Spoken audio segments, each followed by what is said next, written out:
ይሄ ታሪክ በደንብ አስተውሉ። አሁን የተረኩላችሁ ቃል በቃል ያለ ታሪክ ነው። ወይንም ቡሃሪ 2661 ላይ ይገኛል። ቡሃሪ 2661 2661 ላይ ይገኛል። ይሄ ታሪክ ማለት ነው። ምን ሕፃን እንደነበረች እንደዚህ በሳጠራ ዘዋት የሚሄዱ እንደሆነች የሚናገር ክፍል ነው ታሪኩ። ይሄንን ከሰማችሁ በኋላ አለ ለምንድን ነው እሱ በጎ ነገር ያልጠረጠራችሁት? ራሱ መሐመድ ለምንድን ነው በጎ ነገር ያልጠረጠረው? ይሄንን የሚመልስልን አለ ገብቶ ሙስሊም? ይሄንን ገብቶ የሚመልስልን ሙስሊም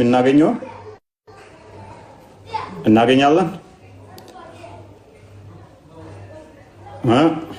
እስቲ አሁን ሙስሊም ገብቶ መሐመድ ለምንድን ነው በጎ ነገር መጠርጠር ያልቻለው የሚያስረዳን አለ? የሚያስረዳን ሙስሊም የማይሸረሸር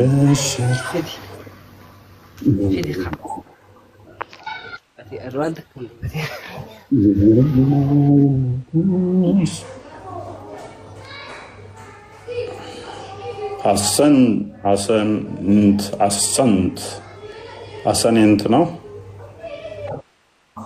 አሰንት በልክ ማለት ነው። ሐሰነት ተጅዊድ ነው እንጂ ትርጉሙ ሐሰነት ትርጉሙ በጎ ስራ ማለት ነው። በጎ ማለት ነው። አሰንት ማለትስ ሰንት ማለት በጎኛ ማለት ነው። መልካም ማዲ ነው የሚሆነው። ኦኬ እሺ፣ ያነሳነውን ሰምታው ነበረ።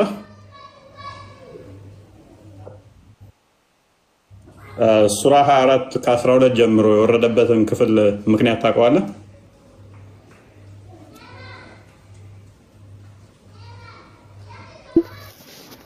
ሱራ 24 ከቁጥር 12 ጀምሮ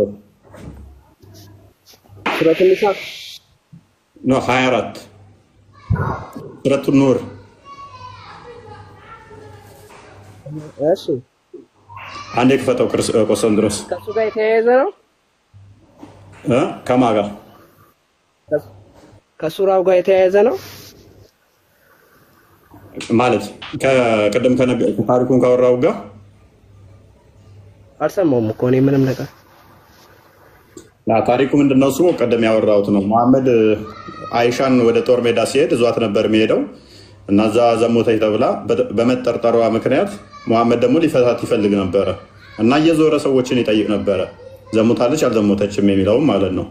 በኋላ ግን መገለጥ መጣልኝ አለና ኖ እሷ አልዘሞተችም፣ ጤነኛ ነች፣ ሕፃን ልጅ ስለሆነች ምንም የማታቅ ገና ጩጬ ነች። ዘንቢል ውስጥ እንኳን እንደዚህ ዘና ስንሄድ ትኑር አትኑር ማትለይ ስለሆነች ሊጣ ብኩታ እንኳን ሳከድ ነው የምትተኛ በጎች የሚበሉባት ነች። ስለዚህ እና አልሰራችም ሲሉት መገለጥ መጣልኝ ካለ በኋላ ምንድነው ያደረገው? ክፍሉን እናንብበው። ውሸት ነው አለ። ኦኬ ውሸት ነው አለውና ውሸቱን በሰማችሁት ጊዜ ምእመናንና ምእመናት በጎ ነገሮችን ለምን ደግን ነገር አልጠረጠሩም? ለምንስ ይሄ ግልጽ ውሸት ነው አላሉም ይላል። አሁን ለምን ምእመናንን ብቻ ይወቅሳቸዋል? በአይሻ ጉዳይ ምእመናን ብቻ ነበር መወቀስ ያለባቸው። ከምእመናኑ በላይ ሙሐመድ ነብይ ነው። ነብይ እንደመሆኑ ደግሞ ሰርታ ላይ አልሰራችም የሚለውን ከነሱ ከምእመኑ በላይ እሱ ነው ማወቅ ያለበት። አንድ ሁለተኛ ደግሞ ከምእመኑ በላይ እኮ እየዞረ ይጠይቅ ነበር እሱ። ኢቭን እኔ እስከማውቀው ድረስ እንደ እስልምናው የባሪያ ምስክርነት በእስልምና ተቀባይነት የለም። የአይሻን ባሪያ እንኳን አይሻ ትዘሙታለች አትዘሙትም አይነት ጥያቄ ጠይቃት ነበረ። ራሱ ጠርጥሯታል ማለት ነው። ራሱ ጠርጥሮ ምእምኑን ብቻ ለምን ወቃሽ ያደርጋል? ምክንያቱም ቁርአኑ ሙሐመድንም ነበር ቻሌንጅ ማድረግ የነበረበት። እንቀጥል። በእርሱም ላይ ለምን 4 ምስክሮች አላመጡም? ምስክሮቹንም ካላመጡ እነዚያ አላህ ዘንድ ውሸታሞች እነሱ ናቸው ይላል።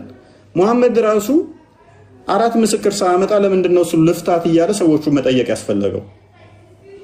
ያለ 4 ምስክር ሳይሰማ ልፍታ እያለ ለምን ይጠይቃል? እሺ ቁጥር 14 አድርገው።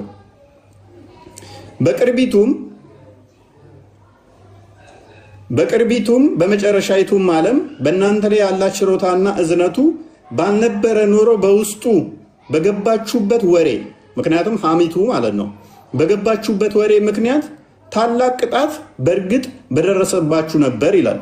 ይሄ ወሬው ከባድ የሆነ ከሆነ ሐሜቱ ከባድ ከሆነ ከባድ ቅጣት በደረሰባችሁ ነበር። እነሱን ብቻ ከሚያስፈራራ ራሱን የሚመለከት እኮ ነው። ምክንያቱም ራሱን ገብቶበት ዘሆል ጠይቋቸዋል።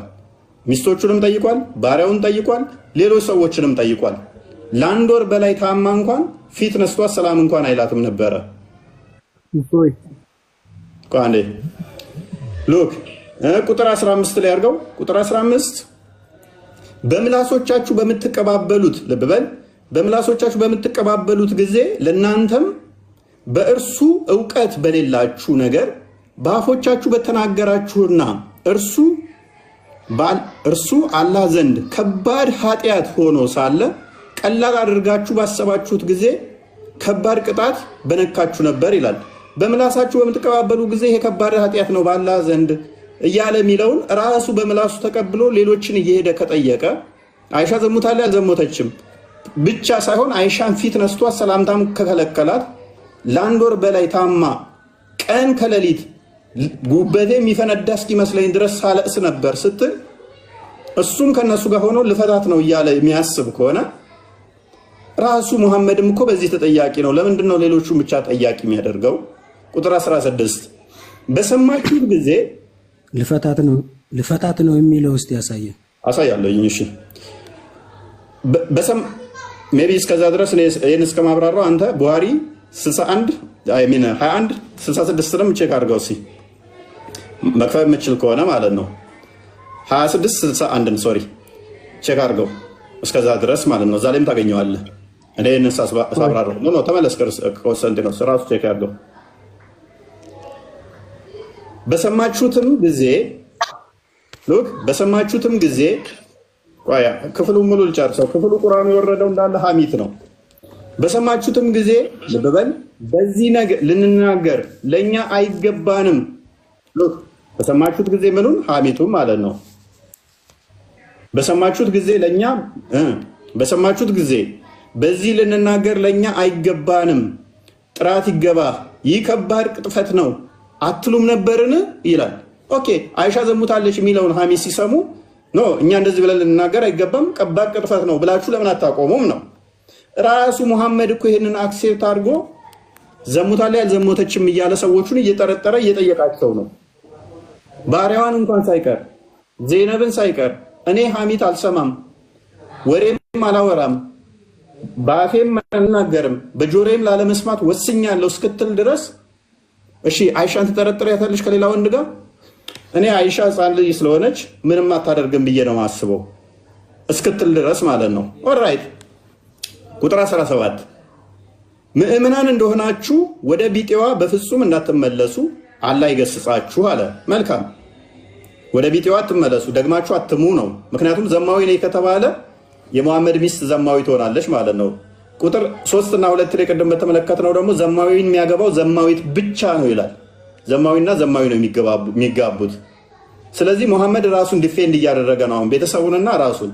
መልካም ራሱ ግን የተናገረውን ይተዋል ማለት ነው እነሱን ሲቀስ። ቁጥር 18 ለእናንተም አላህ አንቀጾችን ይገልጽላችኋል፣ አላህም አዋቂ ጥበበኛ ነው አለ። መልካም እሺ በእነዚያ ባመኑ ሰዎች ውስጥ ከፍ አድርገው ቁጥር 19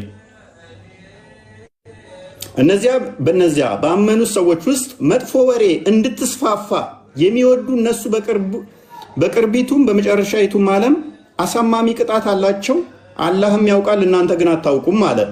ወሬው እንድስፋፋ ምክንያት የሆኑ ወሬውን ያስፋፉ እነኚህ ሰበብ የሆኑ ከባድ ቅጣት አላቸው አለ። ሙሐመድ ራሱ እኮ ወሬው እንዲስፋፋ ካደረጉት አንዱ ነው። ከሰዎቹ በላይ ይልቅ እንደውም ሙሐመድ እየዞረ ዘሆል ኢቭን ሰላት ላይ ቆሞ እንኳን አደባባይ ላይ ተናግሮታል ይህንን ኬዝ። ስለዚህ ወሬው እንዲስፋፋ ያደረገው ራሱ ሆኖ ሳለ ሰዎቹ ወሬው እንድትስፋፋ መጨረሻ ላይ ብሎ ሰዎች አትፍታት ካሉት በኋላ አይ እናንተ ያወራችሁ መቀጣት አለባችሁ ኃጢአት ነው ማለቱ ራሱስ ሙሐመድ ስለዚህ ራሱ መሐመድን አይመለከትም ወይ? ቀጣይ ያሉት ክፍሎች ይሄንኑ ነው የሚመለከቱት። እስካሁን ባነሳሁት ላይ ቅሬታ አላችሁ? ቀጥል። እፎይ አዎ በደንብ እሺ አሁን አቀራረብ ላይ ችግር አለ። አንተ እኮ ሐሰት ነው እንዳለ እየተናገርክ ያለው። ሐሰቱ ምን ነው? ሐሰቱ ምን ነው? አንተ ስለመጸዳጃ ምናምን ትላለህ። ስለብዙ ነገር እያወራህ ነው እኮ አንተ። ዘሙታለች ገብታለች ምናምን ትላለህ። ጎበዝ ላሳያ እሱን ሐዲሱን ክፈተዋል። ልንገራችሁ ሐዲሱን አንተ እንዴት ነው አታሳዝንም ማለት ነው? ቆይ አንዴ ሐዲሱ ቁርአኑ የወረደበትን ምክንያት ነው ያብራራሁት። በእንትን ውስጥ እንደሚከቷትና ዘንቢል ውስጥ ከተዋት ዘዋት እንደሚሄዱ ፓርትን አሳየው።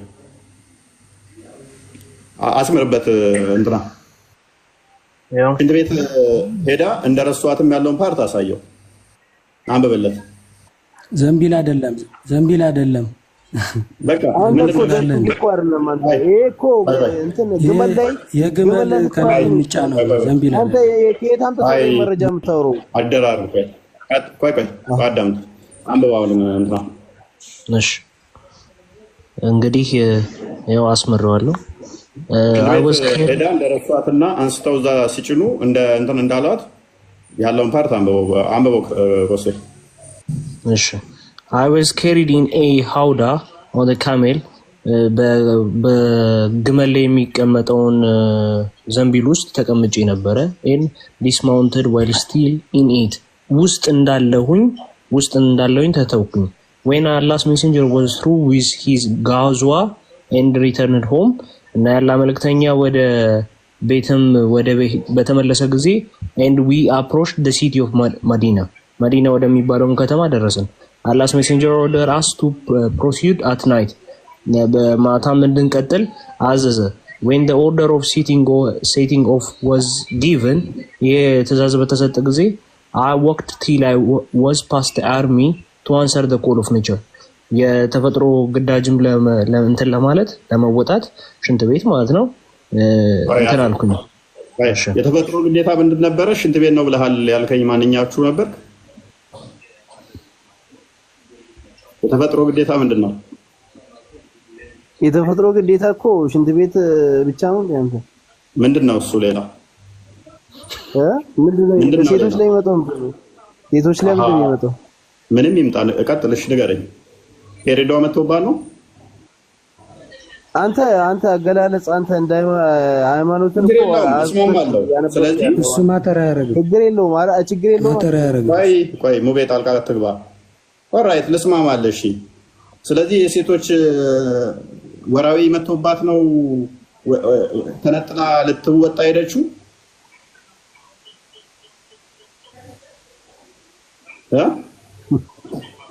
ቁርአኑ በምን ምክንያት አድርጎ ነው የወረደው? ቁርአኑ አያው ሙሉ ለሙሉ እነሱን አድርጎ ነው የወረደው። አንተ እንዴት ነው እንደዚህ? እየነገርኩህ እኮ ነው፣ እያሳየው ነው እኮ።